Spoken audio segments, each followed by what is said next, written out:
Today on Coding 101, we are going to review tuples or tuples, and we're checking out functions. Get ready. Netcasts you love. From people you trust. This is Twit. Bandwidth for Coding 101 is provided by CacheFly at CacheFly.com. This episode of Coding 101 is brought to you by Squarespace, the all-in-one platform that makes it fast and easy to create your own professional website or online portfolio. For a free 2-week trial and 10% off, go to squarespace.com and use the offer code CODING. And by Shutterstock.com.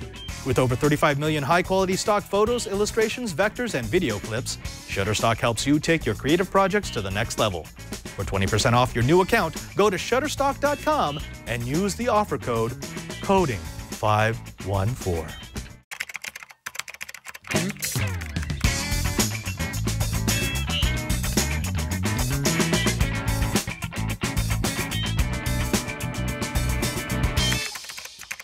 Welcome to Coding 101. It's the show where Snubs just knocked off her pack, and also where we, that's a secret, we bring you into the world of the code warrior / monkey. I'm Father Robert Ballecer. And I'm Shannon Morse, and for the next 30 minutes, we are going to get you all coded up on everything you need to know to be a code warrior. That's right. Now, we have some sad news. No. This will be the last episode of this module of Python. But I was just getting into it. I know this, but you know, this is how it works. Remember, this is how we decided we wanted the show to work. That's true. When we created it. We didn't want to stay with one language too long because we like to get everybody excited and then fail. And fail. No. No. The real reason is because we wanted people to realize that the important thing about programming are the concepts. It's all about the concepts. The language is all secondary. You just learn the language, and as long as you know how to program, how that conversion of real world to machine code works, doesn't matter what language you're programming in, you'll be a code warrior in any. You know, I've noticed as we've grown, you know, we started with C# and now we're doing Python, that there are so many similarities between all the different languages, but each one has different context. They have different values at the end of each argument and whatnot. Yeah. It's so interesting. It's interesting, and here's the cool thing.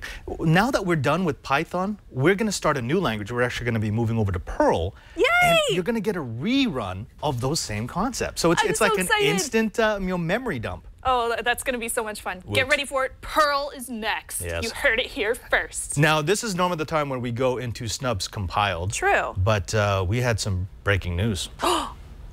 What kind of breaking news? Well, evidently. Oh, boy. We did not screw up the pronunciation of tuple. Oh.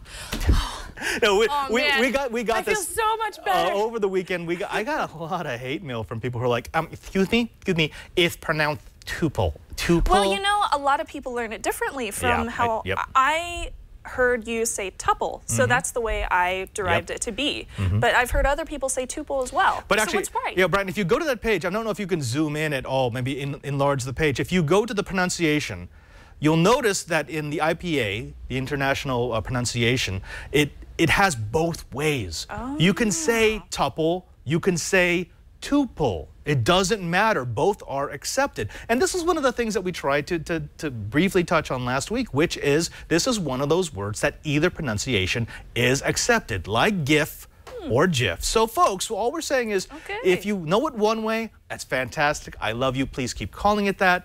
But open your mind. Open your mind. Speaking of open minds, you're going to go over tuples. I am. So this was really interesting for me because I figured, I got to send my vendor for my wedding guest names, table numbers, and whatever kind of food they want. And I have to sort these all into different ranges. I have to sort them by food so they know how many people are having filet mignon or whatever, by table so they know who's sitting where, and then by alphabetical order so that they can put out the place cards correctly on a table.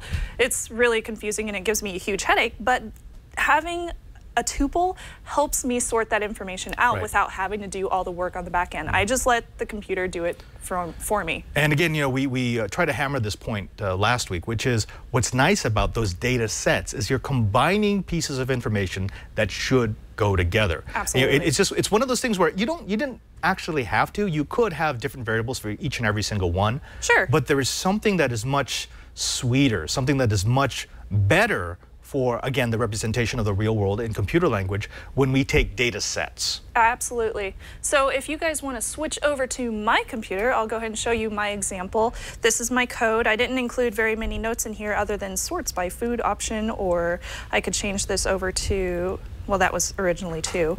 Number 1 is sorting by the table option, so I could change it to that. And then I just hit save. And when I open it, Shannon's Doodles. Filet mignon. So it's going to sort by table. So we first had Shannon, then Keith, then Mrs. Kaufman and Mr. Kaufman at 2, Mrs. Morse and Mr. Morse at table 3. And then I could press enter to go ahead and continue from there.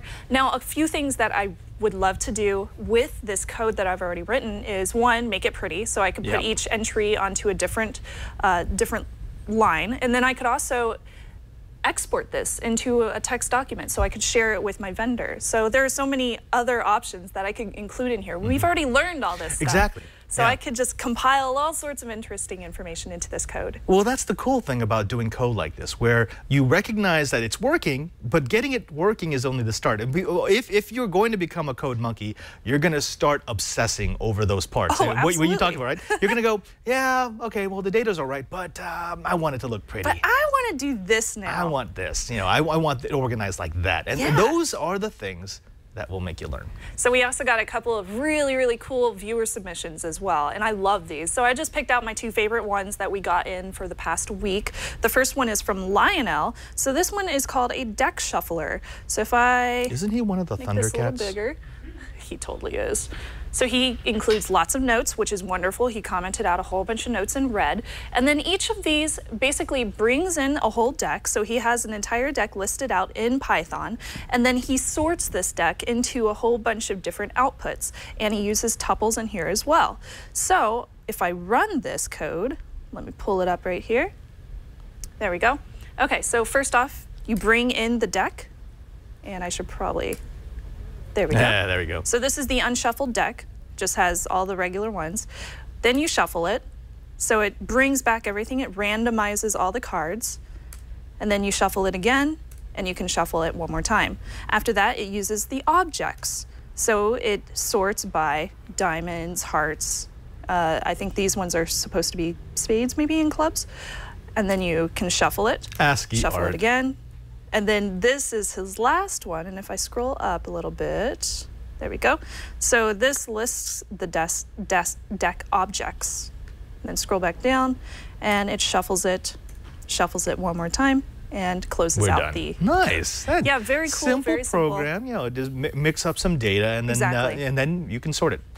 The last one that I wanted to share, and this one is from, let's find out who this is from. By the way, thank you, Lionel. Joe. Thank you, Lionel. You are definitely Python. Oh. Perfect. Oh. So this one is from Joe. This basically takes the astronomy picture of the day, and it downloads it to your same folder that you have the Python code in, and then it also gives you a description of the picture in your command line. So if I run this code, and I'll show you what it looks like. So he imported a whole bunch of different libraries for this, including one that we're going to be talking about today. Oh, we love it. Thank you for importing libraries. Yay, it's fun. important. And then he enters in the picture right here, and then includes the text, and that's about it. So if I run this code right here, so it takes a few seconds for it to load, and then it brings up the picture. This one, yes, I saw this one on Gorgeous. the Google Plus page. That is a beautiful picture. Beautiful. Beautiful picture. And then if you close that out or just minimize it, you'll get also this little command line that opens up in Python, which is a description of the picture, what it is, where it's from, when they took this picture, etc., etc. Very interesting, especially if you're an astronomy nerd like I am. I love doing that kind of stuff. And now you'll see that the picture appears right here. Oh, very cool. So now you have a saved file of it.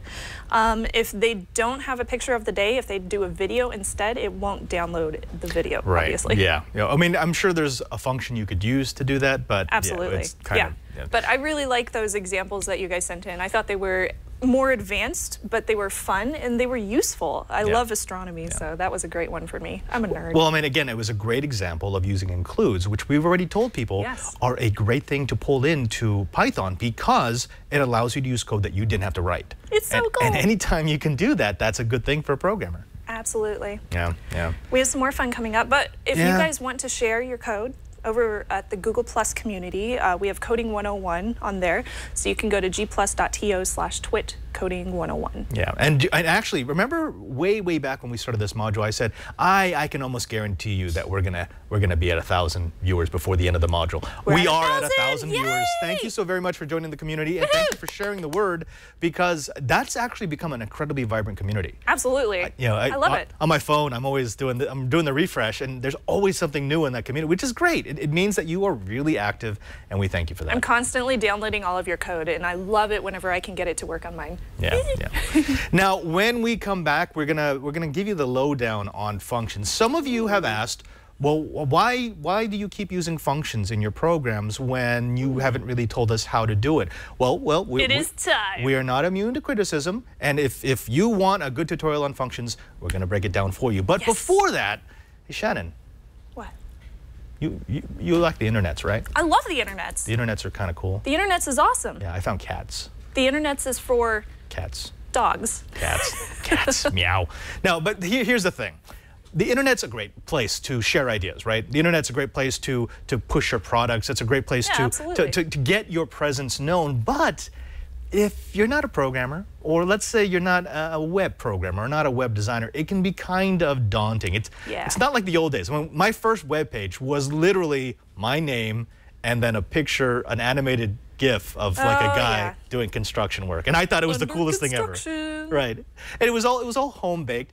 It was cool to me, but now looking back at it, because I actually found it on my hard drive the other day, I'm like, wow, that was horrible. I saved all of mine before they all got taken down when the old website got destroyed. Well, but the problem with that is, if you are not a graphic designer, it can be kind of daunting to design something that actually looks good. And nobody wants to go to a crappy website. Yeah, which is why we're very happy to have as a sponsor of Coding 101, Squarespace. They're the one-stop shop for designing, for hosting, for building your web presence. Now, why would you choose Squarespace, you may ask? Well, Squarespace is an all-in-one platform that makes it easy to create your own professional website or online portfolio. Now, I have used Squarespace in the past whenever I'm setting up websites for parishes, which are notorious for not having a whole lot of tech-savvy people. Well, with Squarespace, they don't have to be tech-savvy. It does everything in the background, and they get these beautiful-looking sites with just a couple of clicks. Now, what are some of the reasons why you'll love Squarespace? Well, first, they're always improving their platform. They're not one of these companies that are going to sell you a product and then sit back and take in the money while their designs and their structure and their code and servers get older and older and older. They're always looking for new content and new ways for you to add pizzazz to your message. They offer new features, new designs, and even better support. Now, speaking of those designs, you can see Brian's going through some of the designs they have here, some of the content they have available. They have over 25 templates, which are absolutely gorgeous for you to quickly build your own personal or business site. They also have a great mobile experience. This is important for anyone who realizes that more and more of this content is being consumed on mobile devices. It's not just going to scale so that you have a tiny little site on a tiny little screen. It will know that it's on a mobile device, and as you can see on the screen here, it will scale it for you. It will change the content to be dynamic depending on someone looking at your site on a desktop, a laptop, or a mobile device. It's also really easy to use. If you want help, Squarespace always has people who are willing and ready to answer your questions 24 hours a day, 7 days a week via email and live chat. There's also a completely redesigned customer help site to help you with self-help articles and tutorials in case you want to push through. Now, Squarespace also includes hosting, which means you're not going to have to go to one vendor to buy the back end and another vendor to register your domain and a third vendor to give you the server space. No, it's all in one deal with one price per month. And that's what I really like about Squarespace. Now, it does start at just $8 a month, which means it's not going to break the bank, and it's something that you can experiment with, but that doesn't mean that it's just a beginner's blog. This is something that can take you through from beginner to intermediate to advanced, depending on what you need and when you need it. Squarespace even has a developer platform, which means that their code is beautiful. And it means that if you want to dig into the site and customize it the way you want it, you're not limited just to their 25 templates. You can tweak it according to your needs and according to your tastes. Take as much time as you need before launching your site, and you pay nothing until it goes live. It's all part of their commitment to people who are developing creative sites. Now, that developer platform I spoke of also includes complete control, so you can edit all the code that affects the display of your website, every line of HTML, CSS, and JavaScript. Also Git and SFTP, so every template is a Git repository. That means that version control comes standard, so you can always step back if there's a change you don't like. It also allows you to connect to templates via Git or SFTP, so you can share your work or get the work of others. Now, here's what we want you to do. We want you to try Squarespace. We want you to start off with a 2-week free trial with no credit card required and start building your website today. When you decide to sign up for Squarespace, make sure to use the offer code CODING to get 10% off and to show your support for Coding 101. We thank Squarespace for their support of Coding 101. A better web awaits, and it starts with your new Squarespace website. Boom. Bam. Bam. Want to do some functions? Oh, I'm so ready. All right, all right. Let's do it. You've seen functions in some of the code examples. Yes, I have. And some of the examples that we've actually brought on with Dale Chase. And, you know, it seems very similar to what we learned in C#, but I think it's a good thing for us to go back over them and explain what it is when we're playing with functions. Now, you know that when we define a function in any programming language, the idea is we can write the code once and then we can use it many times. Yeah, absolutely. Right? So, for example, if I have a menu, or if I have, say, a function that brings in input from the user and then sanitizes it, or let's say I have a function that does a particular calculation, rather than typing that over and over and over again, why not just turn it into a function? Let the function do it for you. Let the function do it for me. Exactly. That's what we're talking about with function. It's an efficient use of code, an efficient use of your programming resources. Now, when we are talking about functions in Python, all you need to know is def. Def, okay. Like def, not like, you know, like hip-hop. No, no. It's DEF. That's how you define it. So every function starts with the DEF keyword. Now, and then the variables are passed into the function via a parentheses. I'm going to go ahead and show you what it looks like. If you go ahead and switch over to my screen, Brian, this is what a basic function looks like. So this function up top. What in the world is happening there? I stole this math from the python.org support page. Oh, okay. So I'm not going to try to say I did this. This is just a calculation that lets you figure out a number, the Fibonacci series inside any number that you give it. What? Yeah, so what I've done here is I've used the def keyword. Okay. Then I've created the name of my function. In this case, it's going to be fib. Okay. And then this, in parentheses, this is the parameter that I can pass into the function when I call it. Oh, okay. Okay, so in other words, what this will do is it will, when you call it, it will take whatever number you passed from it, and then it will say, okay, give me all the Fibonacci numbers between 0 and that number. Ah, okay. So that's what that function does. So you're does. defining the name of this sequence called fib. Oh, the function. The function's called fib, right? And then the input is the value that you pass into it, right? The value. Okay. Yeah, the value that you pass into it. And then this is all the work that's going to be done on that value. Okay, so that's all happening on the back end. Yeah. Now, so this function, so I've got a separate function here. This one's called odd even. We actually did this one. This was, I think, episode 2 or 3 of coding of this module. It's going to take, it's defining a function called odd even, and then it's going to take the passed variable called input, and it's going to run it through these calculations. All these calculations will do is they will determine if the number is even or odd. Ah. Okay, very simple. We covered this. This was an earlier lesson, so I'm just bringing it back in. Yeah. This one I kind of like. Remember how we told people, please sanitize your inputs, absolutely. Right? So all this does, when you call this function, and realize there's no pass, so it's just you're calling the function straight up. Oh, so you can do that? Yeah, you can. Yep. Cool. So there's no parameters I'm passing into this function. I'm using, this is essentially a variation of the sanitization loop that Dale Chase gave us in episode 4. It's going to input a number using the raw input function here from the user, and it's going to put it inside of a loop until the function says, yes, you passed me a valid result. Oh, so okay. again, so what it's going to do is it's going to start off with the while loop running. It's going to input a number from the user, and then it's going to do this if-else statement. If the number is a digit, then it's going to set clean to 0, which will make the loop stop. If it's not clean, it's going to say that's not a valid number, and the loop continues. That's not a valid number. Okay. And then it continues.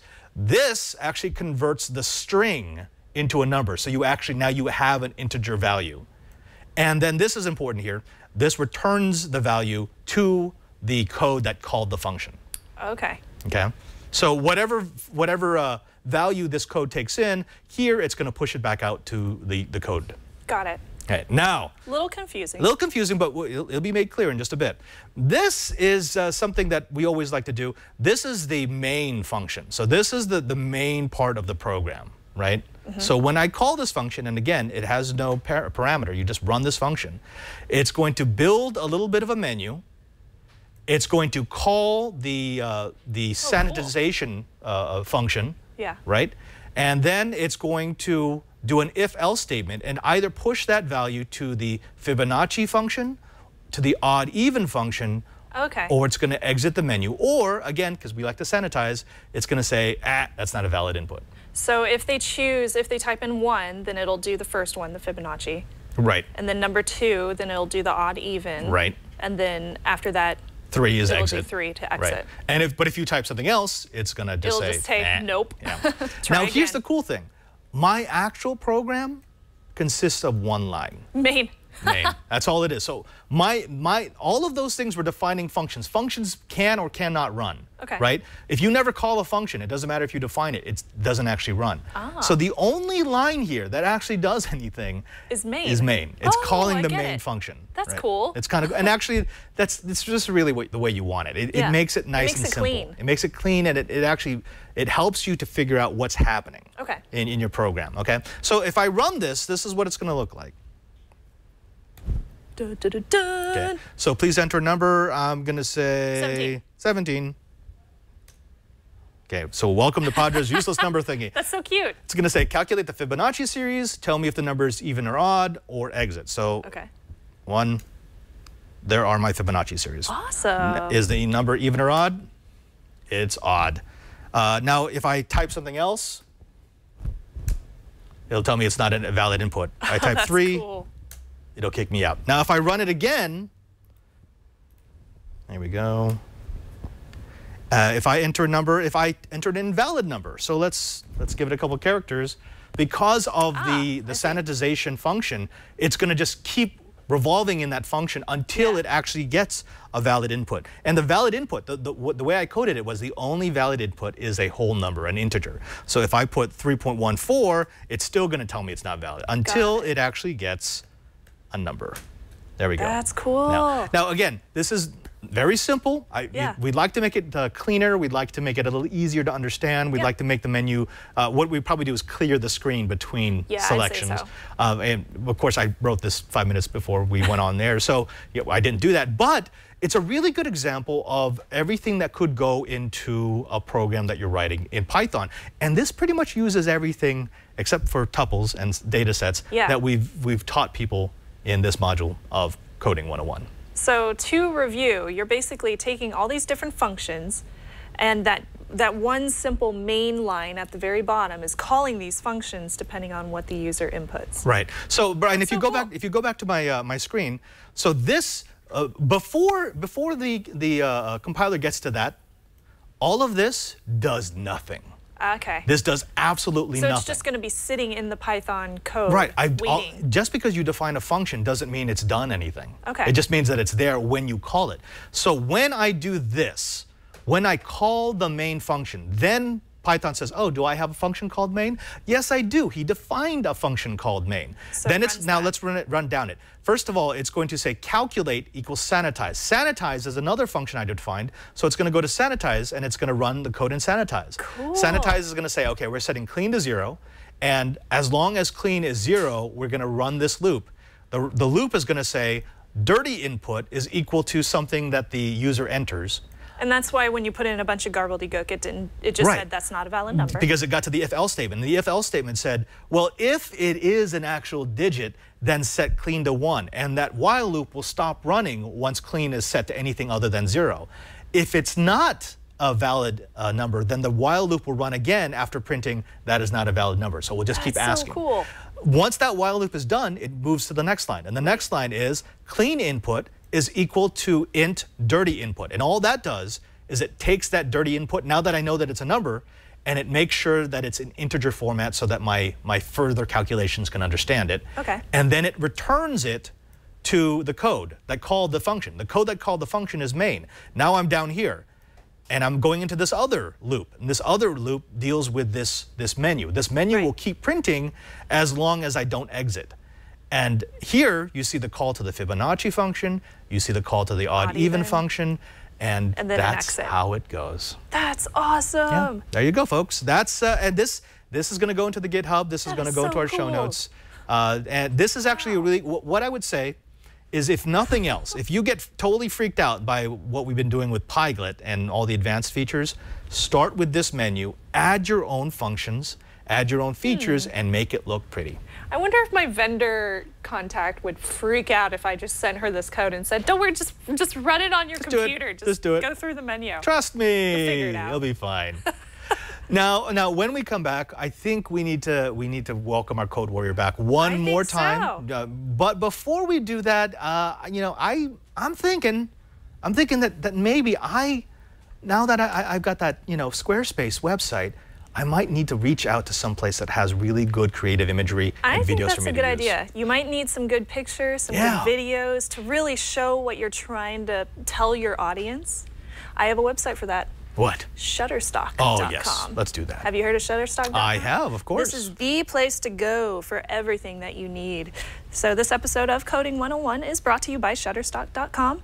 At Shutterstock.com, you'll find the perfect image or your video padre for your next creative project. Woot. Whether it's your website that you built on Squarespace, a publication, an advertisement, a video, or any other type of project, you can choose over 35 million high-quality stock photos, illustrations, vectors, and video clips. So you have everything there, right at the palm of your mouse. Shutterstock sources images from around the world, and they put them right there at your fingertips or at the click of your mouse. Many contributors to Shutterstock are professional photographers and artists, which is way cool, so you're going to get some excellent quality on there.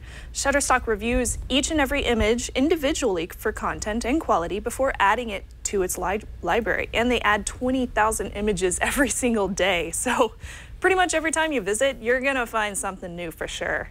And they have flexible pricing. So say you just want one individual image and you don't need it that big, or you need 20 images and they all have to be, you know, over 2,000 pixels each.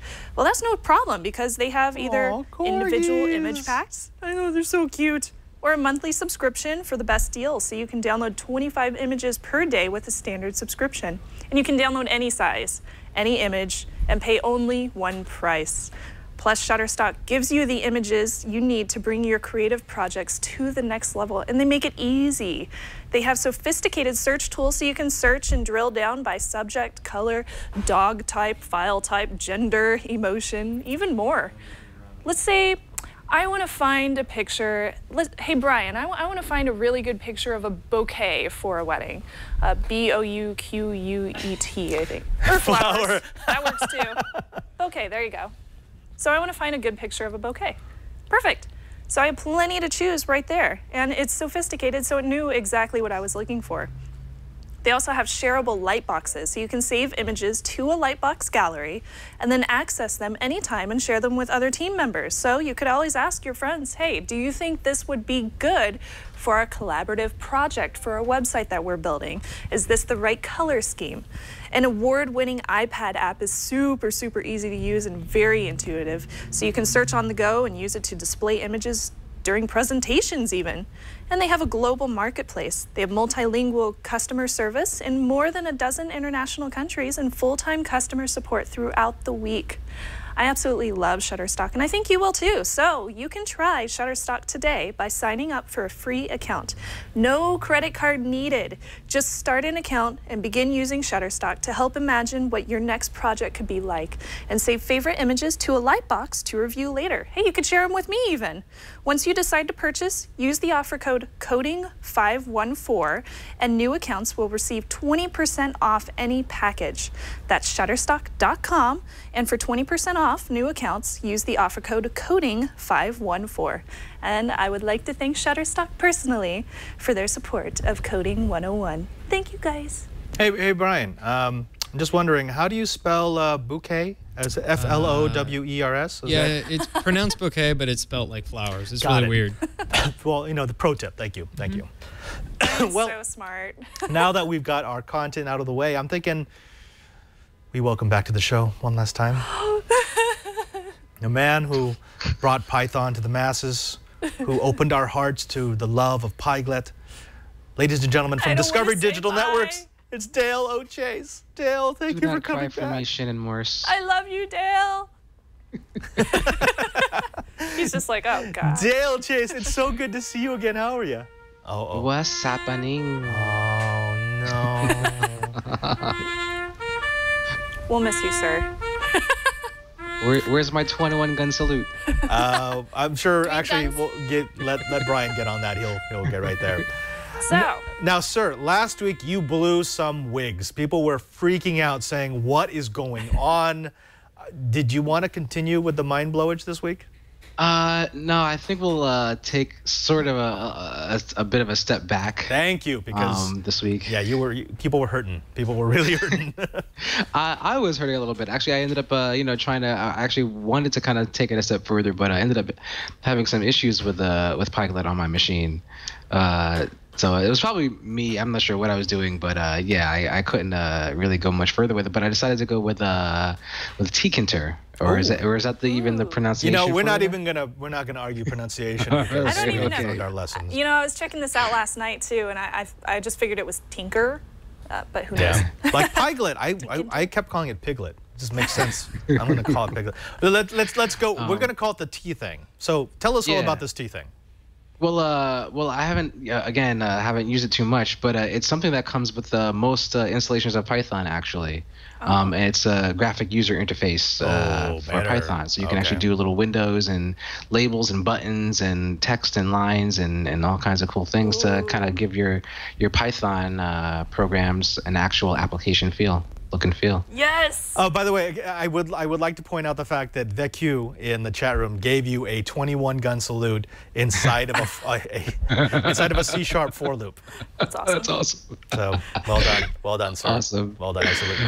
All right, now, so the advantage to this, of course, is that we don't have to go out and get it. We don't have to get a package elsewhere. This is built into the Python installation. Thank you. There it is. For int I equals 0, I, as long as it's less than 21, increment, salute. Awesome. Nice. Thank you. All right. Nice. All right, now show us. Show us how this works. Yeah, well, I mean, I just did sort of a basic window with some squares and lines going on. Basically, here's what I've got, and I'll show you what I'm doing here. Slow your roll. So this is just a little window that's plotting 5 squares sort of randomly, and bringing some text to the screen. And then if I click this button here, draw a line, it draws a line. Oh, okay. Yay, geometry. So, yeah, and that's, all that's accomplished in just a few, relatively simple few lines. All I'm doing is importing from Tkinter. So from Tkinter, import everything. And to do my sort of random pseudo random square placement, I'm importing random, the random module. And so since you guys are doing functions, I decided to put my draw line as a function. But I'll skip that for now. I'll come back to that because that's sort of declared out here. This is awesome. So, this is all coordinate system geometry. I mean, this is super easy. Yeah, absolutely. I mean, you can get more advanced with it, but this is just the simple, kind of get you going, with the simple stuff. So I'm instantiating the class here, the tkinter class, and calling it TK. And then I am creating the window, the canvas, using the class, my instantiation of TK, and then you give it a size. Yeah, 200 by 200 pixels, and then this pack function essentially displays it. Okay. And then I'm creating the little text that goes inside, right? Yeah. So this text right here. Yeah, cool. So that's created by calling canvas.createText. So I'm putting this text on that window I've created. Oh. Setting the X and Y value, X and Y coordinate for where I want the text to be placed. Is that via pixels? Yes. Yeah, so that's just XY coordinates, right? So you've got the XY coordinates of the text, where it's going to start. Then you have the text itself. So you're passing it, 4 different parameters. The starting spot, the text itself, the font that it's going to be in, and the fill of the text box. The color. Nice. Okay. Yeah, actually, no, this is the fill, the color of actually the text itself. Oh, of the text. Okay, got it. Yeah. That makes sense. And so, as you see, I've just actually changed that text to an actual message that we'll see the next time I run it. And it has a function to create a button. I love that. That's okay. Now it's like the visual languages now. Totally. So I've got this variable btn, which I'm assigning a button to. And again, just like creating the window, I'm calling it a button using the class I've instantiated and labeling the button, draw a line. And so here's where the function I declared earlier comes in. This is sort of a callback, but here's the command, and then I want the command to be when I push the button to call my function draw a line. Oh. So when I push the button, it's going to run this function, draw a line. Oh, I see what you're doing. Which puts canvas.createLine at 5, x5, y5, and 100. Wait, it's a line, so why do I need two values of 100? I don't remember why I need two values for 100. But so it draws the line there. And you're giving it coordinates, so it's not going to be a random line. It's going to start and end where it tells you to, or where you tell it to. Right. And of course I needed to. All right, I'm sorry. So these are so these are my X and Y coordinates for the start of the line, and these are my X and Y. The line, right? Forgive me, I'm. Yeah, you know what? It's a Thursday, and I think we're brain foggy. So then down here, I've got a little bit of a loop, kind of pulling into something else we've already covered. Oh. So my loop is a range of 0 to 5, and so X is going to be taking that value, and so I'm. Oh wait, why did I do that? Oh, hold on a second. So all right, I should actually change this. That's why this is us. Let me make this J. Yeah, while you change that, we're getting a comment in the chat room from Harlequin who's saying, "Oh, coming from C# Python is quite unattractive to look at." It's very, very different. I mean, C# was a visual language, so of course it is kind of pretty. It's a nice, pretty window, and it tells you exactly what values you can choose for individual functions. But one of the charms of Python has always been the fact that we can be in Notepad, we can be in any text editor, and we can pound out code and run it through an interpreter. It's a little faster, and it's a little lower barrier to entry than C#. So again, different language for different purposes. All right. So thanks. That gave me some time to get this line in order. So basically, I want this to loop through 5 times and just draw 5 rectangles. And then I'm creating a random number between 0 and 175 and assigning that to J. And I'm just using that as my X and Y values, just to kind of sort of put it somewhere. So it's going to start at a random spot and it's going to end at 2525. No, the 2525 are the sides of the rectangle. Oh, okay. I'm sorry. Yeah, that's right. Yeah. So this is the width. This is the width and height of the rectangle. Got it. And the outline being in purple, that means that the rectangle is going to be outlined in purple. I hope so. That's correct. And I can actually use the fill. I can actually use the fill here too. Yeah. So just like you did with the text, you could fill it with a particular color. Yeah, so I'll fill that with red.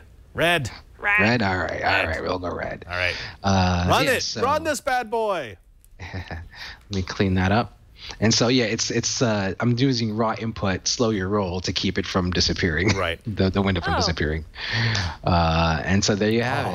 And Shannon is off the screen. It worked. Well, Shannon is off the screen. Yes. She's off the hook. The new off the hook, off the screen. All right, and then there's my line again. It worked. Yeah. Now, okay. I know for a fact that this is so much more accessible than Pyglet was for our crew. I had trouble with Pyglet, but if this is integrated into Python, if this is something that I can just include, yeah, why not mess with it? Yeah, why not? I think this is absolutely. I mean, the little menu program that I just did, I could have put all of that inside of a box. I could have given it some nice colors. I could have given it a nice font, rather than just standard ASCII art. Maybe I should send that to my vendor. There we go. She's gonna hate me so much. Dale Chase, you are awesome. We want to thank you so very much for being our code warrior. We've really sort of, with you, we've defined what the code warrior is. Because the code warrior with Lou was great. He's an incredible teacher. But what we really wanted is we wanted someone who could sort of step off the page of what we were doing and just push forward the young code monkeys in their nascent state. And that's what you've done, sir. I'm glad I could be a part of it. It's been a lot of fun and a learning experience for me as well. Yeah.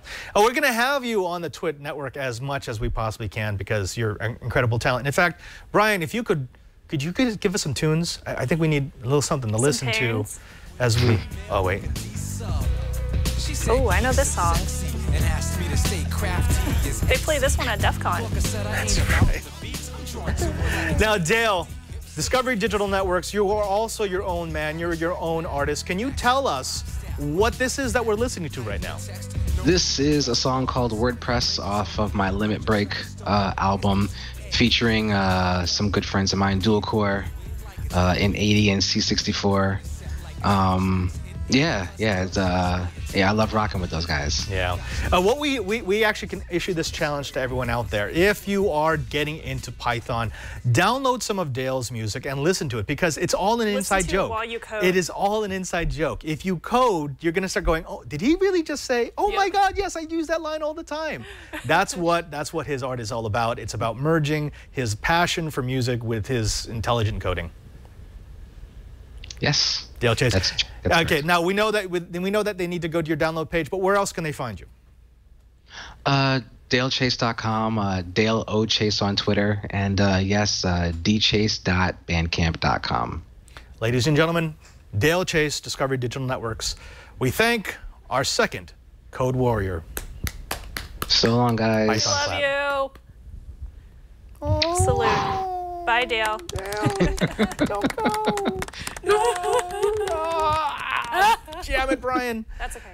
We'll bring it back. Now, folks, we know that this is a lot of information, so we're always going to include really, really exhaustive notes in our show page. Shannon, where can they find our show page? twit.tv/code, and that's where you can find a link to our GitHub as well. Exactly. And in our GitHub are actually all the coding examples that we gave you. So the code that Dale just showed us so that you can make nice little boxes in your Python, it's going to be in there. The code that I created to show off the defining of functions, that's going to be in there. My super simple tuple is going to be in there. Her super simple tuple is going to be in there. So if you have any questions about what we did on the show, you don't have to keep pausing, although you can. You can just download our code and try it for yourself. Now, also, you're going to find us on iTunes. And we want to thank everyone out there who keeps subscribing to us, making us one of the most downloaded podcasts on iTunes. That's absolutely fantastic. And please, please continue to share the news about Coding 101. It's not just for people who want to program. It's for people who want to understand what programming is all about. Absolutely. And we're also on YouTube over at youtube.com/twitcoding101. And we definitely check out all the comments over there. And I've been trying to keep up with everybody. everybody and check out what you guys want to see. You're very good about that. Thank you so much to everyone who has been watching the show over on YouTube. Yeah, yeah.